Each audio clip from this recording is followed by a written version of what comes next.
মাত্র 2টা বড় সাইজের বোতল এবং কিছু প্রাকৃতিক পাথর দিয়েই সারা জীবন বিশুদ্ধ ফিল্টার করা পানি খেতে পারবেন শুধুমাত্র একটি ট্রিক্স ব্যবহার করে। ইউটিউবে ভিডিও দেখে অবশেষে আমিও আমার বাড়িতে কিচেনের পাশে এই প্রাকৃতিক ফিল্টারটি তৈরি করে ফেললাম। বিশ্বাস করুন, এটা চমৎকার কাজ করছে।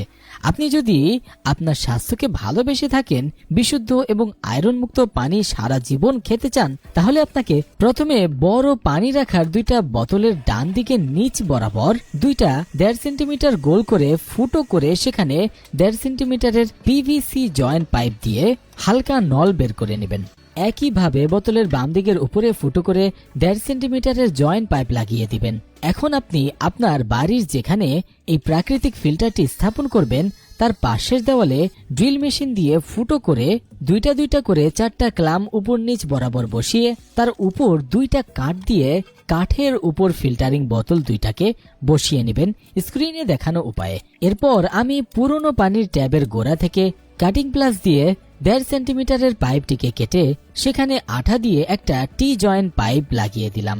এই টি জয়েন্ট এক প্রান্তে নতুন আরেকটা পানির ট্যাপ লাগিয়ে দিলাম এবং অপর প্রান্তের সাথে পাইপের সংযোগ দিয়ে সেটাকে প্রথম বোতলের নিচের পাইপে লাগিয়ে দিলাম। এরপর প্রথম বোতলের উপর থেকে বিভিন্ন জয়েন্ট পাইপের সংযোগে দ্বিতীয় পাইপের নিচে পানির লাইন স্থাপন করা হলে সর্বশেষ দ্বিতীয় বোতলের উপরে পানির ট্যাপ লাগিয়ে দেই। এখন বোতলের ভিতরে পাইপ দিয়ে ফিল্টারিং সিস্টেম তৈরি করার পালা। প্রথমে বড় বড় সাইজের কিছু পাথরকে পানির বোতলের নিচে কিছু পরিমাণ দিয়ে তার উপর কাপড়ের জালি বিছিয়ে আবার কিছু ছোট পাথর দিয়ে স্তর তৈরি করে নিলাম।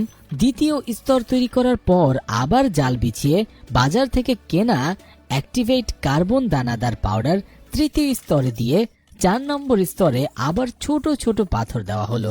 পরের বোতলেও একইভাবে 4টি ফিল্টারিং স্তর তৈরি করা হলো।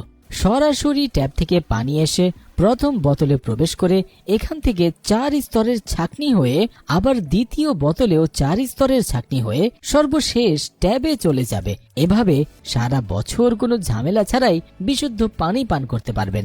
বলা হয় সামুদ্রিক পাথর যে কোনো পানিকে সবচেয়ে বেশি বিশুদ্ধ করতে পারে।